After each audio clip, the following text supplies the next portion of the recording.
J'aimerais vous poser une question. Si vous deviez mourir aujourd'hui, iriez-vous au ciel?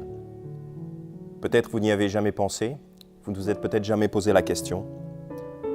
Mais la Bible dit que vous pouvez être sûr à 100% d'avoir votre place au paradis.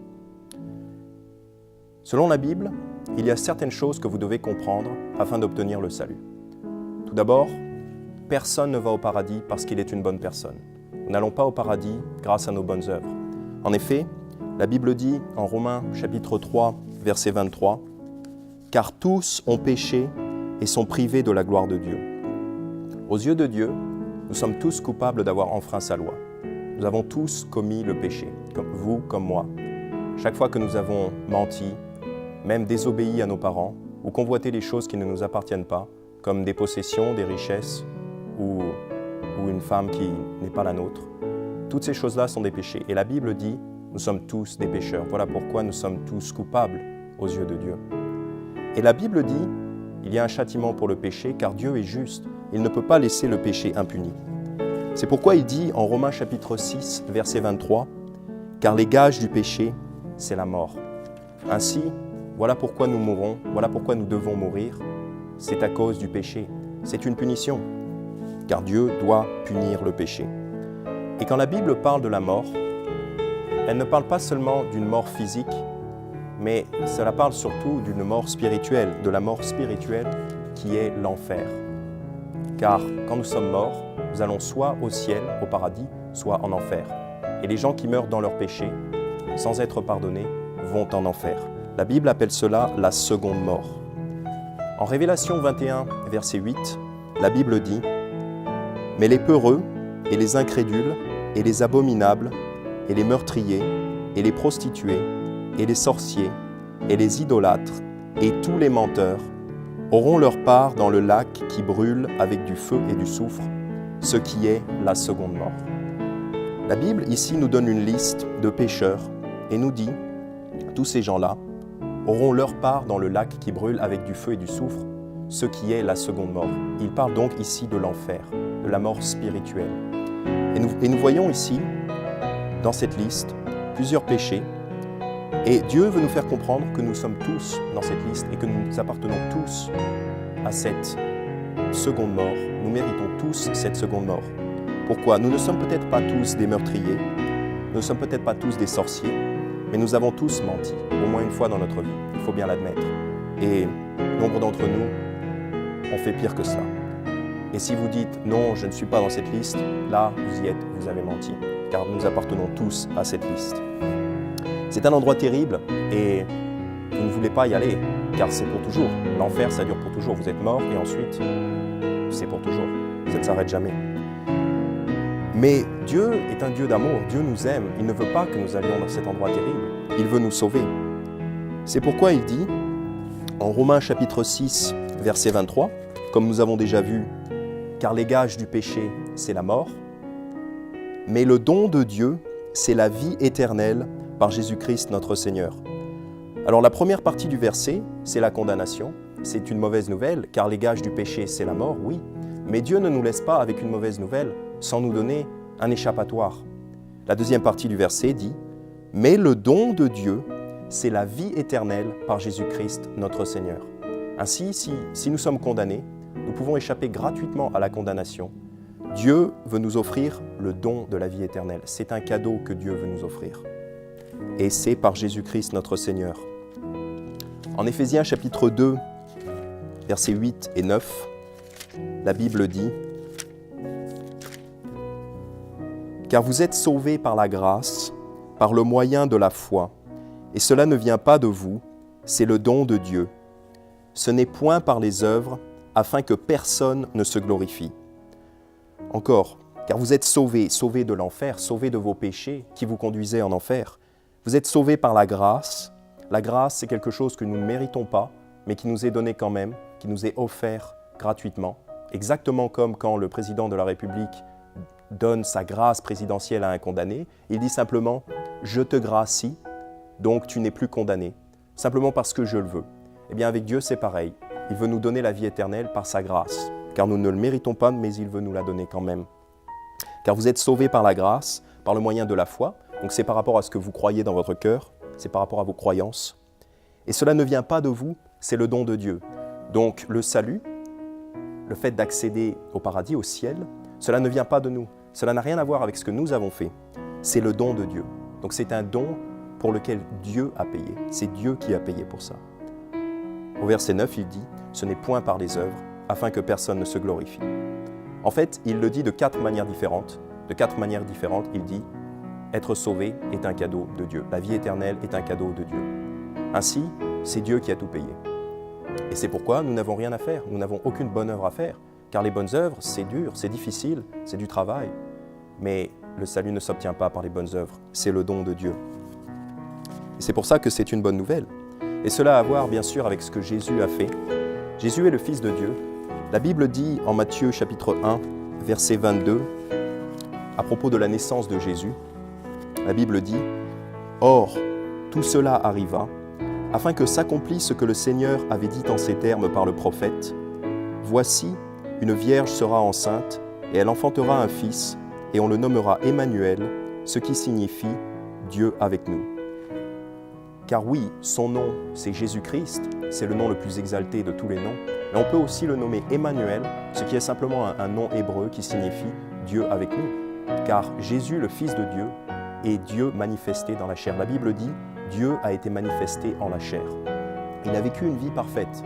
La Bible dit « Il a été tenté en tout point comme nous le sommes, cependant sans péché ». Jésus n'a jamais péché, parce qu'il est Dieu, il est parfait. Il ne commet pas le péché. Il n'y a aucun péché en lui. Et il prêchait le royaume de Dieu, il prêchait l'évangile, la parole de Dieu, la vérité. Et il guérissait des gens, il faisait des miracles. Mais beaucoup l'ont détesté et ils ont fini par le livrer pour être tué et pour être crucifié sur la croix. Mais Jésus, personne ne l'a forcé à aller sur la croix, personne ne l'a forcé à mourir pour nous, il s'est donné de lui-même. La Bible dit en Romains chapitre 5 au verset 8, « Mais Dieu fait valoir son amour envers nous, en ce que, lorsque nous étions encore des pécheurs, Christ est mort pour nous. » Donc c'est par amour que Christ s'est donné sur la croix. C'est par amour que Christ est allé à la croix, volontairement à verser son sang pour nous. Bien que nous soyons des pécheurs, Christ est mort pour nous, faisant donc preuve de son amour pour nous. Il s'est offert volontairement, obéissant à son Père et accomplissant les Écritures de l'Ancien Testament. En Ésaïe 53, la Bible prévoyait cela. Au verset 5, la Bible dit, à propos de Jésus sur la croix, « Mais il était meurtri pour nos péchés et frappé pour nos iniquités. Le châtiment qui nous apporte la paix est tombé sur lui, et par sa meurtrissure, nous avons la guérison. Nous étions tous errants comme des brebis, nous suivions chacun son propre chemin, et l'Éternel a fait venir sur lui l'iniquité de nous tous. » L'Éternel a fait venir sur Jésus l'iniquité, c'est-à-dire le péché de nous tous. Quand il était sur la croix, en fait, Jésus portait le péché du monde entier. En fait, il était puni à notre place. Nous méritions de mourir, eh bien, il est mort pour nous. Il est mort à notre place sur la croix. Et il est donc mort sur cette croix. Il a été enseveli. Et 3 jours plus tard, la bonne nouvelle, c'est qu'il est ressuscité. Il n'est pas resté mort, car il est Dieu. Il a le pouvoir de vaincre la mort. Il a vaincu la mort. En Acte 2, versets 31 et 32, la Bible dit « Prévoyant cela, il dit de la résurrection du Christ que son âme ne serait point laissée dans l'enfer et que sa chair ne verrait point la corruption. Dieu a ressuscité ce Jésus, nous en sommes tous témoins. » Donc ils étaient témoins, les apôtres étaient témoins de la résurrection de Jésus. Et aujourd'hui, vous entendez cette histoire, Jésus est ressuscité, il est vivant et il est assis à la droite de son Père dans le ciel. Ainsi, puisque Jésus a payé pour nos péchés et qu'il est ressuscité, il a donc le pouvoir de vaincre la mort. C'est comme ça qu'il a payé pour le don de la vie éternelle. Comment faire pour obtenir cette vie éternelle? Eh bien, comme tout cadeau, vous avez le choix. Vous pouvez soit l'accepter ou le refuser. La Bible dit en Romains 6, 23, « Car les gages du péché, c'est la mort, mais le don de Dieu, c'est la vie éternelle par Jésus-Christ notre Seigneur. » Vous pouvez donc choisir d'accepter ce cadeau par la foi, car vous ne voyez pas Jésus aujourd'hui, vous ne l'avez pas vu ressusciter, et vous entendez cet évangile et vous pouvez décider d'y croire si vous voulez. Et vous acceptez ce cadeau par la foi. La Bible dit en Jean 3, 16, « Car Dieu a tellement aimé le monde qu'il a donné son seul Fils engendré, afin que quiconque croit en lui ne périsse point, mais qu'il ait la vie éternelle. Ici, il est mentionné quiconque croit en lui. Il n'est aucunement mentionné le fait d'aller à l'église ou d'être baptisé ou de faire des bonnes œuvres. Bien sûr, ces choses-là sont bonnes, mais en ce qui concerne le salut et la vie éternelle, il est seulement mentionné quiconque croit en lui, c'est-à-dire quiconque a la foi en Jésus, quiconque croit que Jésus est mort sur la croix, qu'il a été enseveli et qu'il est ressuscité pour payer pour nos péchés. Si vous croyez cela, la Bible dit, vous avez la vie éternelle. Alors voilà comment vous recevez le cadeau de Dieu, voilà comment vous recevez la vie éternelle. La Bible dit en Romains chapitre 10, verset 9, que si tu confesses de ta bouche le Seigneur Jésus et que tu crois dans ton cœur que Dieu l'a ressuscité des morts, tu seras sauvé. Si tu confesses de ta bouche le Seigneur Jésus, c'est-à-dire si tu admets être un pécheur en danger de l'enfer, condamné à l'enfer, et que tu confesses que Jésus a effectivement payé pour tes péchés sur la croix et qu'il est ressuscité, bien sûr, il faut aussi que tu y crois de ton cœur, il faut que ça vienne du cœur. La Bible dit, si tu confesses de ta bouche le Seigneur Jésus et que tu crois dans ton cœur que Dieu l'a ressuscité des morts, tu seras sauvé. C'est une promesse. Il ne dit pas peut-être avec un peu de chance tu seras sauvé. Non, il dit tu seras sauvé.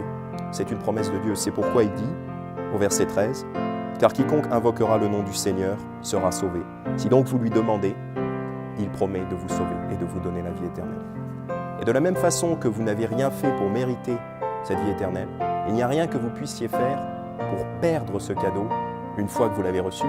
Quelqu'un qui croit en Jésus, même s'il commet du péché plus tard, et il en commettra sûrement car nous péchons tous les jours, Dieu a donné ce cadeau. Et on avait l'habitude de dire quand on était enfant, on disait « donner c'est donner, reprendre c'est voler ». Et puisque Dieu vous a donné la vie éternelle si vous lui avez demandé, il ne peut pas vous la reprendre, car Dieu est juste. Une fois qu'il vous a fait un cadeau, c'est pour toujours.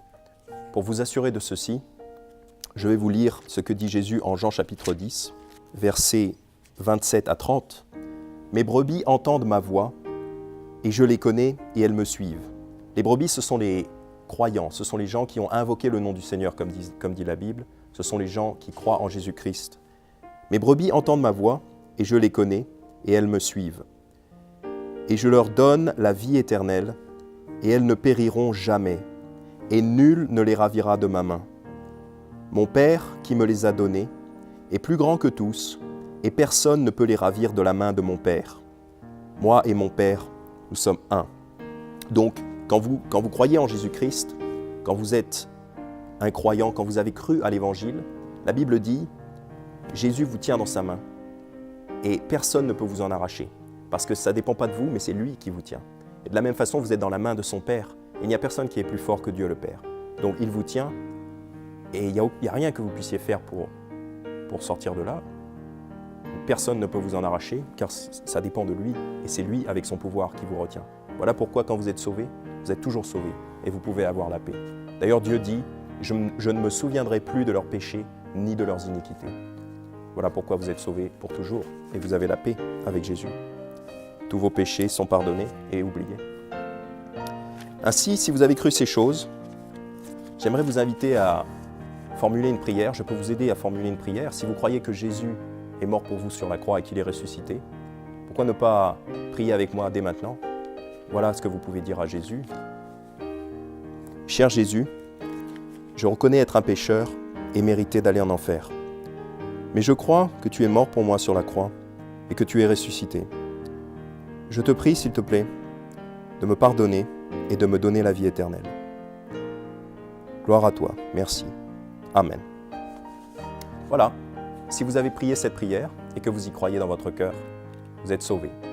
Félicitations et gloire à Dieu.